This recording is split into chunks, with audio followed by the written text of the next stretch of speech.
ॐ वर्णानामर्थसङ्गानां रसानां छन्दसामपि मङ्गलानां च कर्तारो वन्दे वाणी विनायको नारायणं नमस्कृत्य नरं चैव नरोत्तमं देवीं सरस्वतीं व्यासं ततो जयमुदीरयेत् गुरुर्ब्रह्मा गुरुर्विष्णु गुरुर्देवो महेश्वर गुरुर्साक्षात् परब्रह्म तस्मै श्री गुरुवे नमः। बोलिए सियावर रामचंद्र भगवान की जय, राधावर कृष्ण कन्हैया लाल भगवान की जय, उमा महेश्वर भगवान की जय, गायत्री ब्रह्मदेव भगवान की जय, सदगुरुदेव भगवान की जय, माता पिता देव की जय, समस्त संतगण भगवान की जय, समस्त भक्तगण भगवान की जय। ओम नमः पार्वती पतये हर हर महादेव।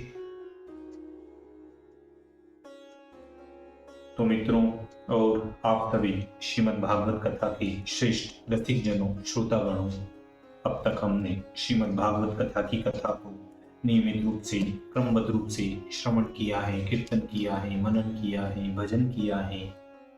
तो अब हम श्रीमद् भागवत कथा के नवम स्कंद के 19वें अध्याय की ओर कथा को अग्रसर करते हैं।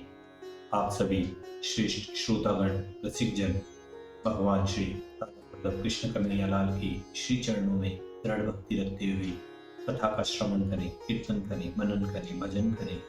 बोलिए राधा और कृष्ण कन्हैया लाल भगवान की जय। तो कहते हैं, नृपययाति निज प्रिया को अज समचरित सुनाय, बहुरी मोक्ष भागी भयो 19वें अध्याय।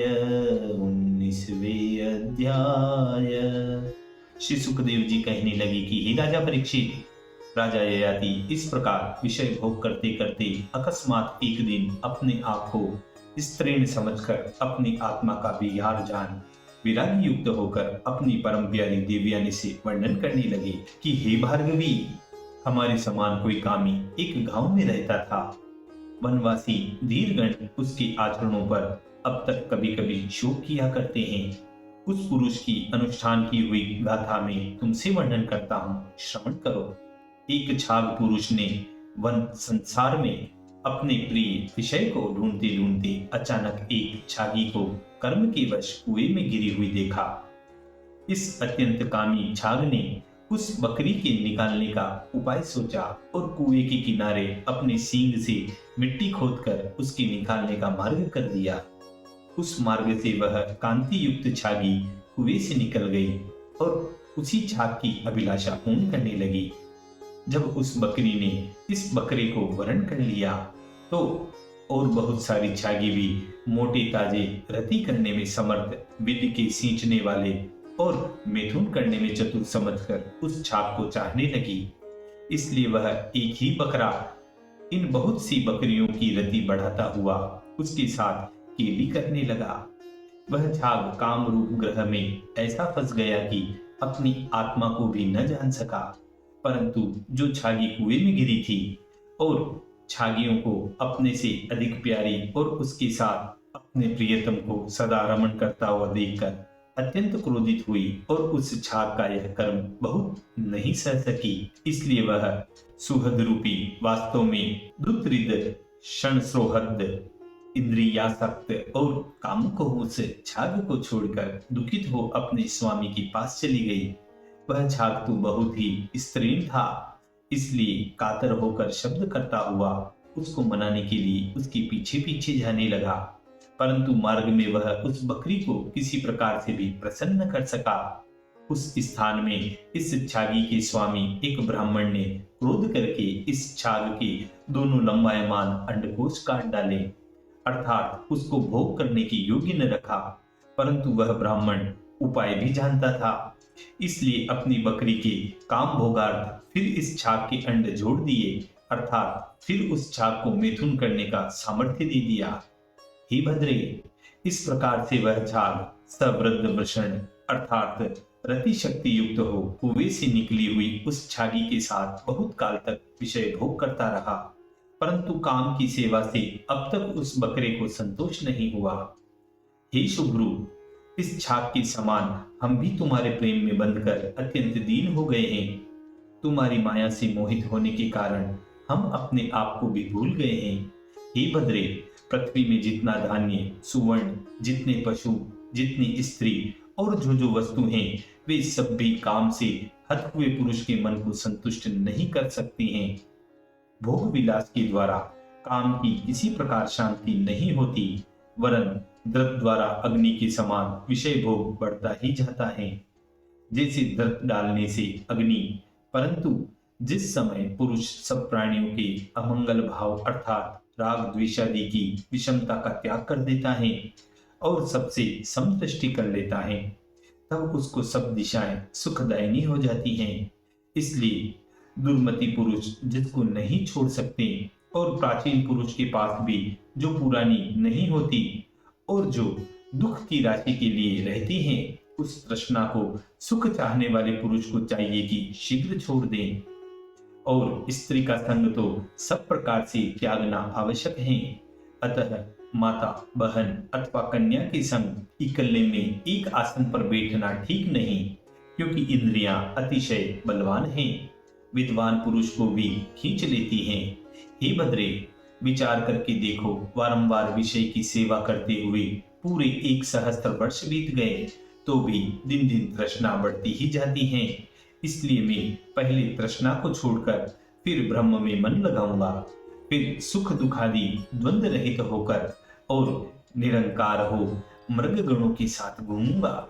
हे प्रिय, जो पुरुष देखे सुने संसार को भी आत्मनाशक और असत जानकर उसका अनुध्यान व भोग छोड़ देते हैं, वे ही देखे सुने विषय के अनुध्यानादि में पंडित और आत्मदर्शी होते हैं। श्री सुखदेव जी बोले कि हे परीक्षित, राजा ययाति ने इस प्रकार अपनी स्त्री को समझाकर छोटे पुत्र पुरु को उसकी युवा अवस्था लौटाकर उससे अपनी जरा अवस्था पुनः ग्रहण कर ली। फिर पीछे राजा ययाति को कुछ चाहना नहीं रही। पूर्व दिशा ध्रुव को दी, दक्षिण दिशा यदु को, पश्चिम दिशा तुर्वसु को और उत्तर दिशा का अनु को राज्य दिया। फिर सब भूमंडल का राज्य क्षत्रियोत्तम प्यारे पुत्र को पुरु को दे दिया।